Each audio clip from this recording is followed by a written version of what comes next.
구약성경입니다. 열왕기상 19장 1절 말씀부터 8절까지 말씀입니다.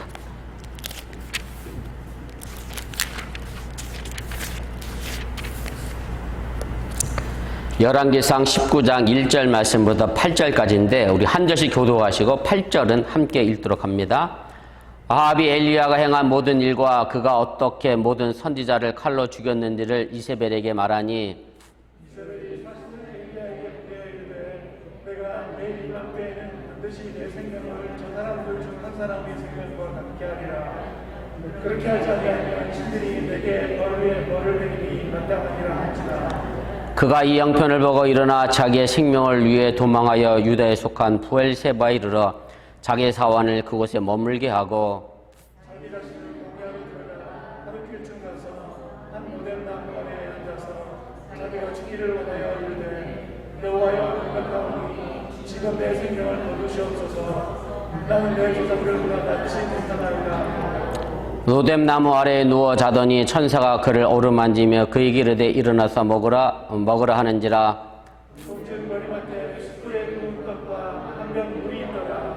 이에 먹고 마시고 다시 누웠더니 여호와의 천사가 또다시 와서 어루만지며 이르되 일어나 먹으라 네가 갈 길을 다 가지 못할까 하노라 하는지라. 이에 일어나 먹고 마시고 그 음식의 힘을 의지하여 40주 40야를 가서 하나님의 산 호렙에 이르니라. 아멘. 여러분들도 마찬가지겠습니다만은 올해는 저도 코로나 팬데믹 때문에 휴가를 가지 못했습니다만은 저는 대장암 수술과 항암 치료를 거친 다음에 가족들과 함께 가능하면 많은 여행을 하려고 그렇게 마음을 먹고 실천에 옮기고 있습니다. 왜 그런 생각을 했느냐면 수술하고 병원에 누워 있어 가만히 생각해 보니까 가족들과 함께 무엇 하나 추억을 남길 만한 일들을 행하지 못한 것 같아서 그것이 많이 후회가 됐기 때문에 그렇습니다. 사실 가족끼리 여행을 가려고 하면 목적지에 도착할 때까지 시간이 필요합니다. 그래서 여행이라고 하는 것은 단순히 내가 정해놓은 목적지에 도착하는 것이 여행의 전부가 아니라 그 목적지를 향해 가는 동안에 가족과 함께 식사하고 가족과 함께 차 안에서 시간을 보내고 이런저런 이야기를 나누면서 목적지를 향해 가는 모든 것들이 여행에 포함된다고 할 수가 있습니다. 그렇기 때문에 어쩌면 목적지에 가는 동안의 시간을 지혜롭게 보내는 것이 그 여행을 성공스럽게 마쳤다라고 해도 틀리지가 않습니다. 그런데 이것은 우리의 인생의 여정도 마찬가지입니다. 우리도 모두 목적지를 향해 합니다. 물론 최종 목적지는 죽음일 것이고 우리 그리스도인들은 그 죽음을 통해서 영원한 생명, 하나님의 나라를 가는 것이 우리의 최종의 목적지가 됩니다. 그리고 여러분들이 살아가는 동안에도 자신이 정해놓은 크고 작은 목표를 앞에 두고 그 목적지를 향해 나갈 것이고 결국 이 모든 과정을 거쳐 결국 우리는 최종 목적지에 도착하게 된다는 것이 우리 인생의 삶의 모습입니다. 그래서 우리가 삶을 즐긴다라고 하는 것은 삶의 모든 여정을 즐긴다라고 하는 얘기고요. 삶의 여정에서 좋은 것만 즐기는 것이 아니라 때로는 비도 불고 바람도 불고 화도 나도 또 두렵고 여러 가지 힘들고 어려운 고난 시간 또한 즐기는 것을 의미하는 것이고 바로 이런 모든 과정을 거쳐야 우리는 인생의 최종 목적지에 도착하게 된다는 말씀입니다. 부모님들이 자녀를 키우면서 느끼는 것일 수 있겠습니다만은 아이가 잘 먹으면 잘 자라게 되어 있습니다. 그런데 아프고 나면 또 한층 더 성숙해지고 커지는 것을 우리가 보게 됩니다. 그래서 아픈 것이 나쁜 것만은 아니라고요 할 수 있다고 하는 얘기고 그 아픔을 통해서 또한 면역력을 갖게 되고 더욱 건강해진다는 것이 또 어린아이들의 그런 모습입니다. 그리고 이것은 신앙생활에도 그대로 적용이 됩니다. 우리가 신앙생활하면서 하나님의 은혜와 감격 속에 살아갈 때도 있습니다만은 때로는 정말 하나님이 나와 함께 계신 걸까, 하나님은 살아계신 걸까 하고 의구심이 들 때도 있다라고 하는 얘기입니다. 그러나 궁극적으로 이 모든 과정을 거쳐서 온전하고 성숙한 신앙으로 성장해 갈 수 있다고 하는 사실을 여러분들이 믿으시기를 바랍니다. 그래서 야고보 사도는 야고보서 1장 2절부터 4절에 이런 말씀을 합니다. 내 형제들아 너희가 여러 가지 시험을 당하거든 온전히 기쁘게 여기라. 이는 너희의 믿음의 시련이 인내를 만들어내는 줄 너희가 알미라. 인내를 온전히 이루라. 이는 너희를 온전하고 구비하여 조금도 부족함이 없게 하려 함이라. 그렇게 말씀하고 있습니다. 오늘 본문의 주인공은 엘리야입니다. 엘리야라고 하는 이 선지자는 열왕기상에서 정말로 위대한 하나님의 놀라운 선지자의 모습을 가지고 있었을 뿐만 아니라 우리가 상상할 수도 없는 놀라운 기적을 만들어냈던 그런 주인공입니다. 그런데 오늘 우리가 함께 읽었던 본문의 내용을 보면 이 엘리야의 인생의 여정에서 가장 힘들고 어려운 시기라고 우리가 볼 수가 있습니다. 그리고 엘리야는 이 시기를 하나님과 동행함으로 이겨냈고 결국은 하나님의 산 호렙으로 그의 삶의 여정을 옮겨가고 있는 것이 오늘 본문 말씀의 내용입니다. 저는 오늘 본문에 나타난 이 엘리야의 여정을 살펴보면서 우리가 지금 지나가고 있는 이 팬데믹 상황에서 우리가 어떤 신앙의 여정을 걸어가야 할 것인가를 생각해보며 이 시간 함께 은혜 나누기를 원합니다. 첫째로 생각할 것은 오늘 엘리야가 부엘세바로 간 것을 보게 됩니다. 엘리야의 놀라운 능력은 열왕기상 17장에서부터 이제 소개가 됩니다. 열왕기상 17장 1절 말씀에 보면 3년 6개월 동안 비가 오지 않겠다 기도했고 그것을 통해서 비가 오지 않게 하는 놀라운 능력을 행하게 됩니다.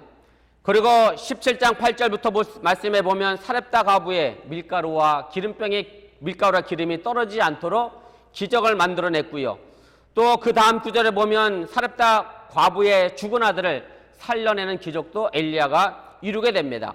그리고 본문 바로 앞장에 있는 18장에 보면 갈멜산 꼭대기에서 850명의 바알과 아세르 선지자들과 대결해서 승리를 했고 3년 6개월의 가뭄의 끝을 내는 기도를 통해서 비가 오게 만드는 그런 기적을 행하였음을 보게 됩니다. 이와 같이 성공적인 예언 활동을 하고 기적을 만들었던 엘리야가 오늘 본문에 와서는 갑자기 절망하고 고민하는 모습으로 그려지고 있습니다.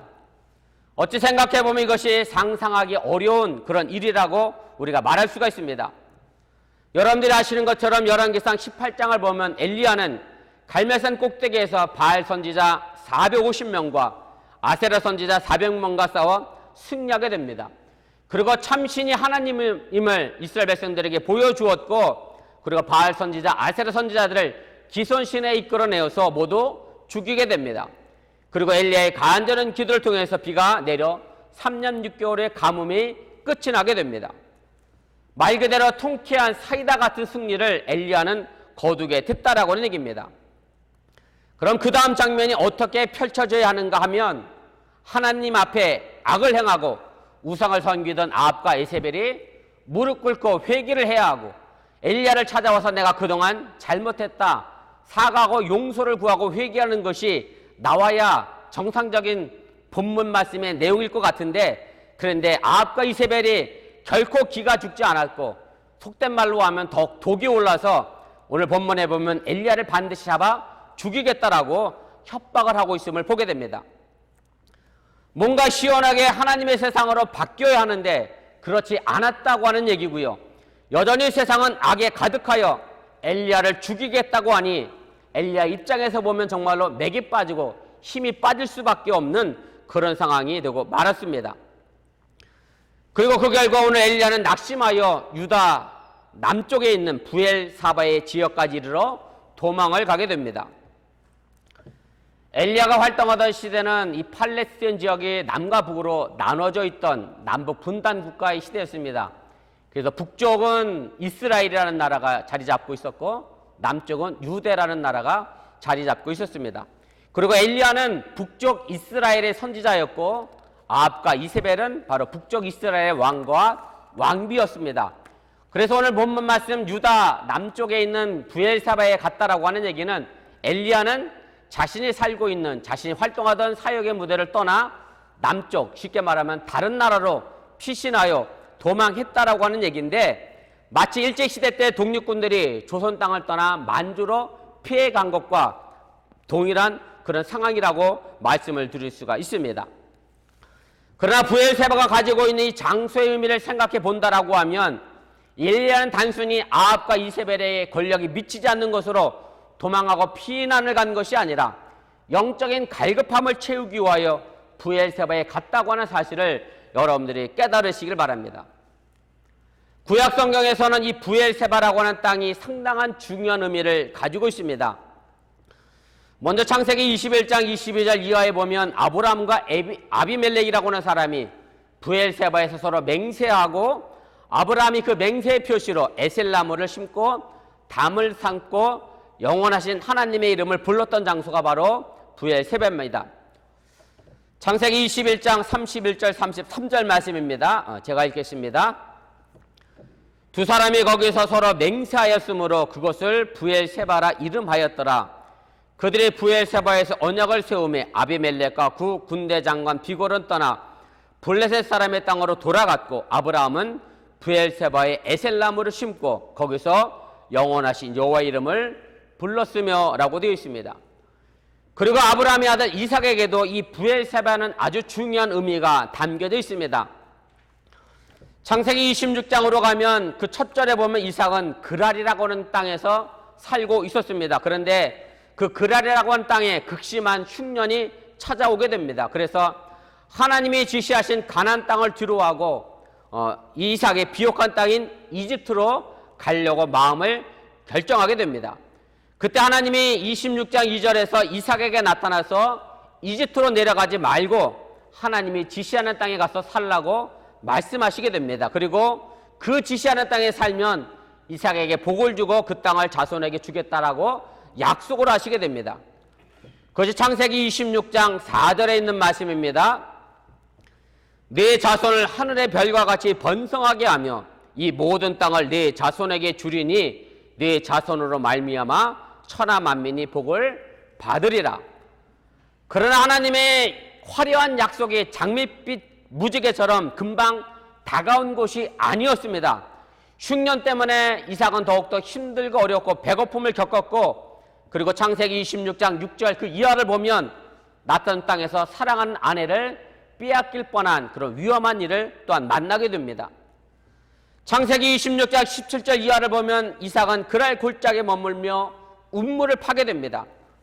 사실 운물이라고 하는 것이 농사를 짓는 사람에게도 중요합니다만은 양을 치던 유목민들에게도 이 운물이라고 하는 것은 굉장히 소중한 겁니다. 그런데 이 운물을 이삭이 팠을 때 블레셋 사람들이 와서 이 운물을 막아버리게 됩니다. 블레셋 사람들이 이 운물을 막아버림으로 해서 오늘 이삭은 그 운물의 이름을 뭐라고 정했느냐 하면 20절 말씀에 보면 다툼이라고 하는 뜻을 가진 에색이라고 하는 이름을 그 운물에 붙이게 됩니다. 결국 그 운물을 블레셋 사람들에게 뺏기고 맙니다. 이삭은 다시 다른 곳을 향해 가서 물의 근원을 찾아 운물을 파게 됩니다. 그런데 이번에도 블레셋 목자들이 와서 또 시비를 걸게 됩니다. 얼마나 심하게 방해를 했으면 이삭은 그 운물의 이름을 대적함이라고 하는 뜻을 가지고 있는 신나라고 이름을 지었다라고 창세기 26장 21절은 말하고 있음을 보게 됩니다. 이삭의 다툼과 대적을 견디며 마침내 그 누구도 방해하거나 시비를 걸지 않는 넓은 땅에서 번영할 때 그의 적대자였던 블레셋의 족장 아비멜렉이 감동을 받게 됩니다. 그래서 아비멜렉은 이삭을 찾아오게 되고 이삭은 아비멜렉에게 이렇게 물어보는 성경 구절이 있습니다. 창세기 26장 27절입니다. 이삭이 그들에게 이르되 너희가 나를 미워하여 나에게 너희를 떠나게 하였거늘 어찌하여 내게 왔느냐.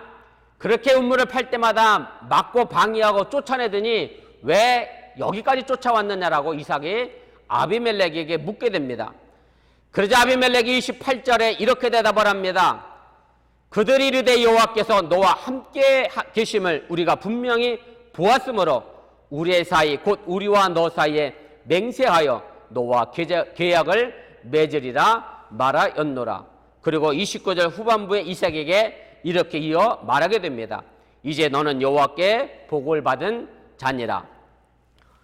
다툼과 대적을 온유로 이겨낸 이삭에게 하나님의 놀라운 축복이 넘침을 보고 블레셋 사람 아비멜렉이 감동을 받게 됐고, 그래서 아비멜렉의 입을 통하 이삭은 하나님의 복을 받은 자라고 하는 그런 고백을 듣게 되고, 그래서 이제 다시 싸우지 말고 서로 화평하게 지내자라고 맹세를 맺자고 찾아왔다라고 하는 얘기입니다.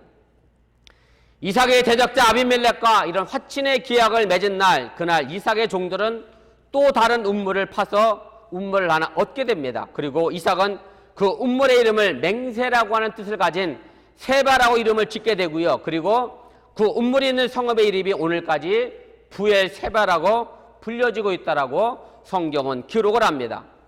창세기 26장 33절입니다.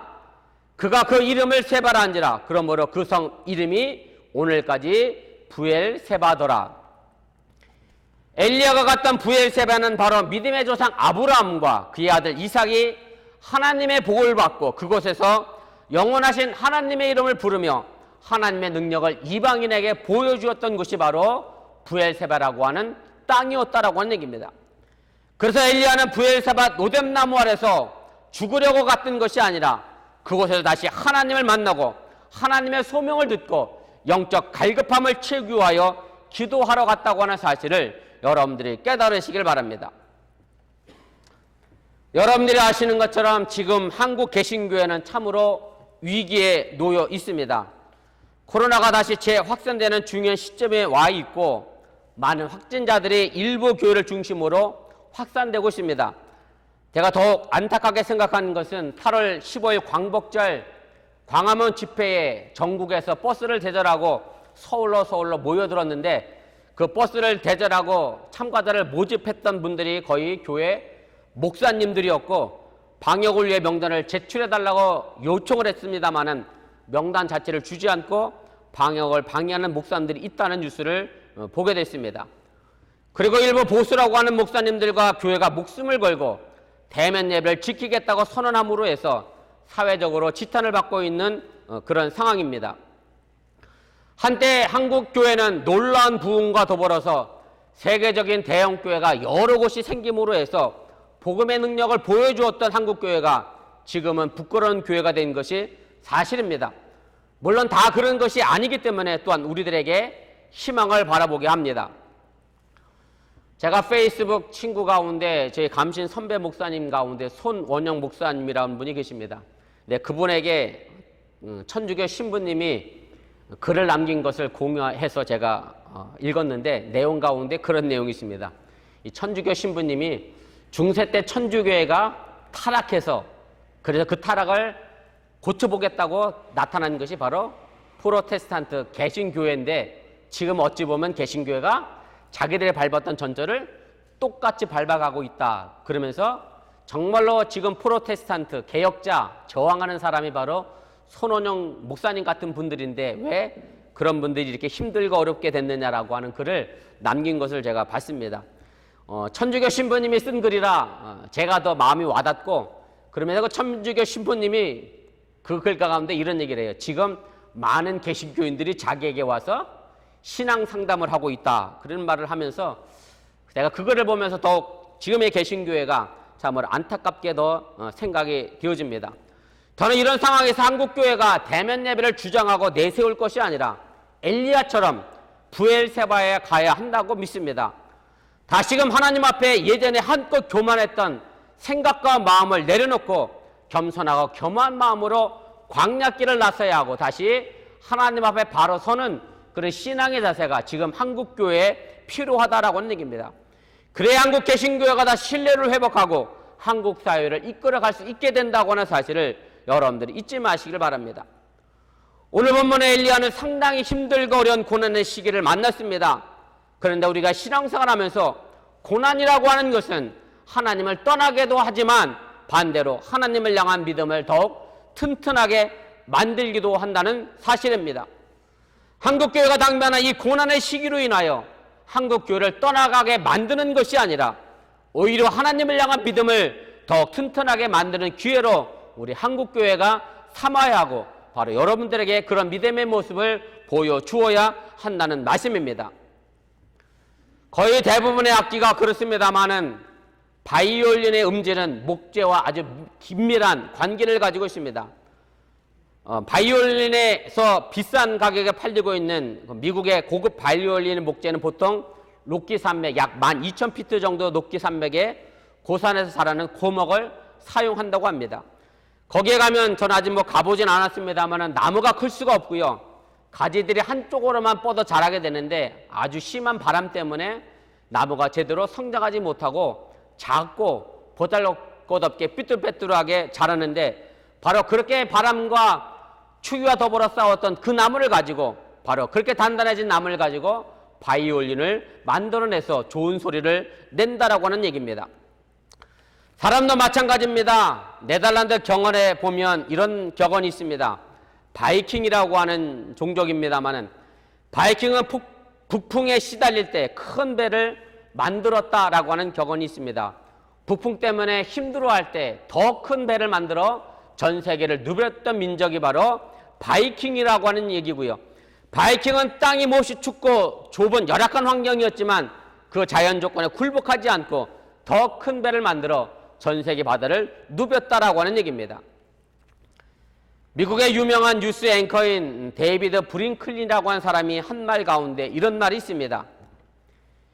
신은 가끔 빵 대신 벽돌을 던지는데 어떤 이는 원망해서 그 벽돌을 찾아가 발가락이 부러지고 어떤 이는 그 벽돌을 주춧돌로 삼아 집을 짓기 시작한다라고 말했습니다. 누구든지 삶에 실패가 있고 아픔이 있고 고통이 있습니다. 그러나 문제는 그 다음입니다. 이런 실패와 아픔과 고통 속에 우리가 해야 할 것은 바로 브엘세바를 찾아가 하나님을 만나 우리의 믿음과 신앙을 더욱 돈독하게 만들어간다는 사실을 여러분들이 믿으시기를 바랍니다. 여러분들에게 지금 어떤 어려움이 있습니까? 엘리야처럼 브엘세바로 가시기를 바랍니다.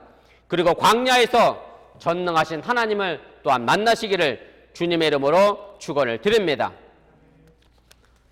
두 번째로 브엘사바에 간 엘리야는 노뎀나무 그늘 아래 앉아 있음을 보게 됩니다. 엘리야가 브엘사바로 간 것은 영적인 재충전을 위해 하나님의 약속과 소명을 다시 확인을 하기 위한 것도 있습니다만은 다른 한편으로는 오늘 본문에 나와 있는 것처럼 실망하고 절망해서 자신에게 주어진 사명을 포기했다고 해도 틀리지가 않습니다. 왜냐하면 이 바란 광야는 유다 남쪽 땅이었고 자신이 활동하던 북쪽 이스라엘 사역지를 벗어났기 때문에 그렇게 해석할 수도 있습니다. 그리고 엘리야는 태양의 장렬하는 광야 노뎀나무 아래에 들어가게 됩니다. 노뎀나무는 바람과 햇빛을 막아주어 쉬어가기에 최적의 장소였고 그래서 광야를 지나가는 사람들에게 뜨거운 태양을 피하기 위하여 노뎀나무는 정말 좋은 쉼터의 자리였다라고 하는 얘기입니다. 노뎀나무 아래서 낙담이 빠진 엘리야는 자신을 죽여달라고 하나님께 그렇게 기도하게 됩니다. 어떤 방법이로든 현재 자신의 모습에서 벗어나고 싶었을 것이고 자신에게 드리워진 이 패배와 낙담의 그림자를 없애버리고 싶었기 때문에 아마 엘리야는 노뎀나무 그늘에 앉아 하나님을 향해 자신을 죽여달라고 그렇게 소원하고 요청했을 것이라 생각을 해보게 됩니다. 어떤 사람인들 자기의 얻은 패배의 그림자를 벗어버리고 싶었습니다. 그런데 아무리 어떤 방법을 사용해도 그 그림자는 결코 떨어질 줄을 몰랐습니다. 여러분들이 아시는 것처럼 내 그림자는 결코 나를 떠날 수가 없습니다. 내가 서 있는 한 내 그림자는 언제나 존재하게 됩니다. 그래서 이 사람이 아무튼 어떤 방법이든지 간에 그 그림자를 떨어뜨려 보려고 별의별 방법을 다 사용해도 결국 그림자를 떼어날 수가 없어 더욱더 절망에 빠질 수밖에 없었습니다. 그때 한 지혜로운 사람이 그 사람의 고민을 전해 듣고 이렇게 찾아가서 말하게 됩니다. 조금 더 걱정할 것이 없네. 그것처럼 세상에 쉬운 일은 없다라고 말하면서 이 지혜로운 사람이 그 그림자를 떨쳐버리고 했던 사람에게 큰 나무를 가리키면서 저 큰 나무 밑에 한번 서보라고 이야기를 하게 됩니다. 그러면 당신의 그림자가 더 이상 보이지 않을 것이라고 이야기를 해주게 됩니다. 이 사람은 큰 나무 그늘 밑에 섰습니다. 큰 나무 그늘이 그 사람의 그림자를 가려 더 이상 그 사람에게 패배의 그림자는 보이지 않게 됐다라고 하는 얘기입니다. 사람에게는 누구나 벗어던지고 싶은 그림자가 있습니다. 어두운 기억일 수도 있고 상처나 아픔일 수도 있고 또 열등감이나 불안과 상실감 이 모든 것들이 벗어던지고 싶은 그림자에 해당된다라고 하는 얘기입니다. 그러나 우리 자신의 그림자에 해당하는 것들을 떼어버리려고 하면 할수록 그건 더욱더 우리에게 찰거머리처럼 달라붙게 되어 있습니다. 그리고 그것들은 우리를 지배하게 되고 그것들의 지배에서 벗어나고 싶지만 우리는 결코 우리 내면의 어두운 부분을 우리 스스로의 힘으로 없애버릴 수 없다라고 하는 얘기입니다. 다만 우리는 지으른 사람이 건 것처럼 우리 자신의 그림자를 안고 더 큰 나무 그늘로 쑥 들어가게 되면 이 문제는 해결된다고 하는 사실을 여러분들이 믿으시기를 바랍니다. 바로 이 큰 그림자는 십자가 나무의 그늘이라고 하는 사실을 여러분들이 믿으시기를 바랍니다. 엘리야는 자신의 우울한 기분을 가지고 노뎀나무 아래에 들어갔습니다. 그 그늘 아래서 하나님의 사람인 천사를 만나게 됩니다. 노뎀나무 아래는 엘리야의 어두운 마음을 어루만져주는 시원한 그늘과 같았고 천사를 통해 새로운 힘을 얻게 되는 장소가 되었다고 하는 사실을 여러분들이 믿으시기를 바랍니다. 신앙생활은 제가 자주 말씀을 드립니다마는 나의 뜻보다는 더 높은 하나님의 뜻을 묻는 것이 바로 신앙생활입니다. 지금 우리가 이 시간 예배를 드리는 것도 나의 뜻이 아닌 하나님의 뜻을 묻고자 우리가 이 예배를 드리고 있다고 하는 사실을 또한 기억하시기를 바랍니다. 그렇기 때문에 언제나 내 마음에 충돌이 있을 수밖에 없습니다. 내 마음속에 하나님의 뜻이 무엇인가 찾아가는 것이 결국 내 마음의 욕심과 서로 부딪혀 갈등이 되고 만다라고 하는 얘기입니다. 내 마음과 하나님의 마음이 하나이면 갈등이 생기지 않을 텐데 하나님의 뜻과 내 뜻이 너무 멀어 이 갈등은 항상 우리 마음속에 존재하게 된다라고 하는 얘기입니다. 제가 오늘 예배드리고 있는 여러분들에게 한 가지 질문을 좀 해보고 싶습니다.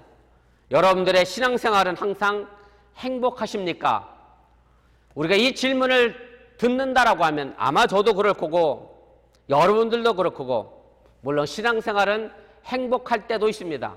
그러나 그것이 항상이란 말로 덧붙여 놓으면 선뜻 대답하기가 어려워지게 된다라고 하는 얘기입니다. 왜냐하면 하나님은 우리에게 신앙의 값을 요구하시기 때문에 행복할 때도 있지만 우리가 더 힘들 때도 있다라고 하는 사실입니다. 이런 얘기가 있습니다. 학교에 학생이 없으면 선생님 할 맛이 난대요. 요즘 애들은 하도 말을 안 들어서 선생님이 학생들이 없으면 선생님 할 맛 나고요. 목사도요 할 맛 날 때가 있습니다. 어때야 할 맛 날까요? 예, 말 안 듣는 교인들만 없으면 목사도 할 맛이 난다라고 얘기해요. 그런데 학교에 학생이 없으면 선생님이 무슨 소용이 있겠느냐라고 하는 것이고요. 교인이 없는 교회 목회자가 할 일이 무엇이겠느냐라고 하는 겁니다. 학생은 선생님에게, 교인은 목회자에게 값을 치러야 될 어찌 보면 십자가입니다. 그러나 이 십자가의 고난만 있다고 하면 슬프겠습니다마는 이 십자가 속에는 하나님이 자기 아들인 예수를 세상에 보내신 참 사랑이 담겨져 있기 때문에 우리의 신앙은 행복할 수 있다고 하는 사실을 여러분들이 잊지 마시길 바랍니다. 엘리야는 자신의 처지를 비관하여 죽기를 간청했습니다. 엘리야는 하나님으로부터 멀어졌다는 생각에 극심한 패배감에 젖어 있었습니다. 그의 모습 속에는 하나님의 사랑보다는 하나님의 채찍에 더 자리 잡고 있었다라고 하는 얘기입니다. 로뎀나무 아래 지쳐 잠이 들었을 때 하나님의 천사가 엘리야를 어루만진 것은 뜻밖의 사건입니다. 하나님의 어루만짐은 하나님의 권위를 부여하는 것입니다. 하나님의 만지심을 통해 그 대상에게 권위가 부여된다라고 하는 얘기입니다. 천사가 엘리야를 만진 것은 하나님의 위로와 격려뿐만 아니라 엘리야가 다시 하나님의 선지자로서의 소명감을 회복하고 사역을 감당할 수 있도록 하나님께서 그에게 능력을 부여하셨다고 하는 사실을 여러분들이 잊지 마시기를 바랍니다. 노뎀나무 아래에서 잠자던 엘리야를 하나님의 천사가 어루만지며 일어나서 먹으라 말합니다. 엘리야는 하나님의 어루만지심을 통한 위로를 받게 됩니다. 엘리야 앞에 아무리 많은 음식이 있다 할지라도 엘리야가 먹고 힘을 차리지 않으면 아무 소용이 없습니다. 그것을 먹고 힘을 차릴 사람은 바로 엘리야 자신이라고 하는 얘기입니다. 일어나서 먹으라 하는 것은 허기에 지친 배고픔을 달래기 위해서 일어나 먹으라는 것만은 아닙니다. 우울한 패배감에 젖었던 엘리야가 자신의 모습을 떨쳐버리고 다시 새로운 힘과 용기를 가지고 일어서라고 하는 말씀입니다. 집안에 큰일을 당하여 기운이 없을 때 어른들이 하시던 말씀들이 있습니다. 일어나 먹어야 기운을 차려 그 다음에 뭔가 할 수 있다라고 하는 얘기입니다. 엘리야 곁에 있는 천사의 모습을 통해 따뜻한 손길이 느껴지고 그리고 엘리야는 다시 일어서게 되어졌습니다. 바로 여러분들이 하나님의 어루만지심을 통해 다시 일어서시기를 바랍니다. 하나님은 지금도 우리를 어루만지시고 일어나 먹으라고 말씀하십니다. 바로 우리가 일어나 먹어야 될 책임과 의무가 있고 바로 그런 행동을 통해서 우리 나무 그릇에서 벗어날 수 있게 된다는 사실을 여러분들이 기억하시기를 바랍니다. 십자가 그늘 아래로 들어가셔서 여러분들이 가지고 있는 세상의 염려, 걱정 그 모든 그림자를 떨쳐내시기를 바라고 하나님의 십자가 그늘 아래 늘 거할 수 있기를 주님의 이름으로 축원을 드립니다. 세 번째로 엘리야는 일어나 하나님의 산 호렙으로 가게 됩니다. 천사는 단순히 엘리야를 어루만지며 위로하는 데 그친 거지 않았습니다. 실제로 엘리야가 힘을 회복할 수 있도록 도와주었습니다. 하나님은 이전에도 도피 중에 있는 엘리야에게 까마귀를 통해서 먹을 것을 주셨던 것을 우리가 알게 됩니다. 또한 가난한 사렙다 과부를 통해서도 하나님의 엘리야에게 먹을 것을 주셨습니다. 엘리야는 천사의 어루만짐과 숯불에 구운 떡과 물을 먹었음에도 불구하고 기력을 차리지 못하고 다시 누워버리게 됩니다. 이것을 보면 엘리야의 마음이 얼마나 많이 지쳐 있었음을 우리가 알게 됩니다. 그러나 하나님께서는 엘리야를 지속적으로 일어서게 하시고 돌보시고 계심을 보게 됩니다. 오늘 본문 7절입니다. 여호와의 천사가 또다시 와서 어루만짐에 이르되 일어나 먹으라 내가 갈 길을 다 가지 못할까 하노라 하는지라. 하나님은 오래전 광야에서 이스라엘 백성들에게 만나를 먹이시며 40년을 인도하셨던 것처럼 하나님의 종 엘리야를 하나님의 산 호렙으로 인도하시기 위하여 그를 먹이시며 새로운 힘을 불어 넣고 있습니다.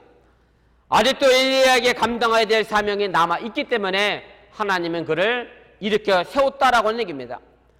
하나님은 엘리야를 통한 자신의 뜻을 이루시기 위하여 보호하시고 인도하셨다라고 하는 얘기입니다. 다시 엘리야를 찾아와 어루만지며 먹을 것을 권하는 여호와의 천사를 통해서 엘리야에 대한 깊은 사랑과 관심이 잘 드러나고 있음을 여러분들이 깨달으시기를 바랍니다. 엘리야는 로뎀나무 아래서 지금 죽기를 기도했습니다마는 하나님께서는 엘리야의 뜻대로 그의 생명을 거두어 가신 것이 아니라 새로운 힘을 주어 다시 엘리야로 하여금 하나님의 일들을 감당하게 하셨습니다. 그래서 엘리야는 더 이상 죽기를 간청하지 않고 다시 일어나 하나님이 공급하신 음식을 먹고 40일 동안 걸어가서 하나님의 산 호렙에 도착하게 됩니다. 호렙산은 모세가 하나님을 만났던 장소입니다. 호렙산은 하나님과 이스라엘 백성들이 계약을 맺었던 하나님의 산입니다. 바로 그곳에서 하나님을 섬기겠다라고 성실하게 계약을 맺은 거룩한 장소가 바로 호렙산이었다고 하는 사실입니다. 미국인 한 명을 제가 소개하겠습니다. 아직 화면에 나왔는지 안 나왔는지 모르겠습니다만 정답은 이 이야기를 듣고 여러분들이 맞춰주시면 고맙겠습니다. 미국 역사를 배운 뉴스 아이들은 알 수도 있을 겁니다. 제가 그대로 한번 읽어볼게요. 그의 나이 7살 때 온 가족이 집에서 쫓겨났습니다. 그래서 소녀는 가족을 돕기 위해 일해야만 했습니다. 9살 때 어머니가 돌아가셨습니다.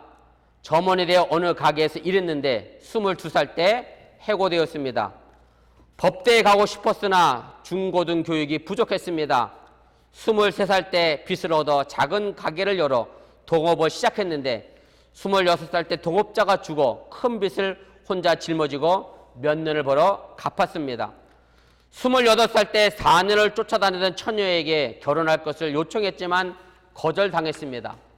그 사람은 하원 의원으로 2번이나 낙선하고 3번째에 당선되었습니다. 그의 나이 35살 때였습니다. 그 후에 재선에 실패했습니다. 41세 때는 4살 난 아들이 죽었습니다. 45세 때 상원 의원에 출마했다가 낙선했습니다. 47세 때 부통령에 출마했지만 낙선했고 49세 때 다시 상원 의원에 출마했으나 또다시 낙선을 했습니다. 그리고 마침내 그는 51세 때 대통령에 당선되었습니다. 그 사람이 바로 우리가 너무나도 잘 알고 있는 아브라함 링컨의 삶의 모습이었습니다. 이 아브라함 링컨은 실패를 성공의 뒤흔들로 여기며 살아왔습니다. 삶이 버거운 것이 사실입니다만은 그렇다고 해서 여러분들을 주저앉지 마시기를 바랍니다. 삶이 버거울수록 더 가치가 있고 고귀한 것입니다. 가치가 있기 때문에 그만한 가치를 우리는 지불할 필요가 있습니다. 문제는 삶의 길에 만나는 다툼과 대적을 어떻게 받아들이냐 하는 것에 있다라고 하는 얘기고, 이삭처럼 브엘사바를 찾아가 또다시 음물을 파시길 바라고, 아브라함 링컨처럼 또다시 도전하고 나아가시길 바라고, 엘리야처럼 누웠다 할지라도 또다시 일어나 하나님의 산 호렙으로 향하여 나아가시기를 바랍니다. 우리의 신의 여정도 하나님의 산 호렙으로 가야 합니다. 단순히 노점나무 그늘에 주저앉는 것이 아니라 우리에게는 아직 하나님의 소명과 사명이 있다고 하는 사실을 믿고 다시 힘을 내서 오늘도 이 코로나 팬데믹 속을 걸어갈 수 있기를 주님의 이름으로 간절히 축원을 드립니다. 기도하겠습니다.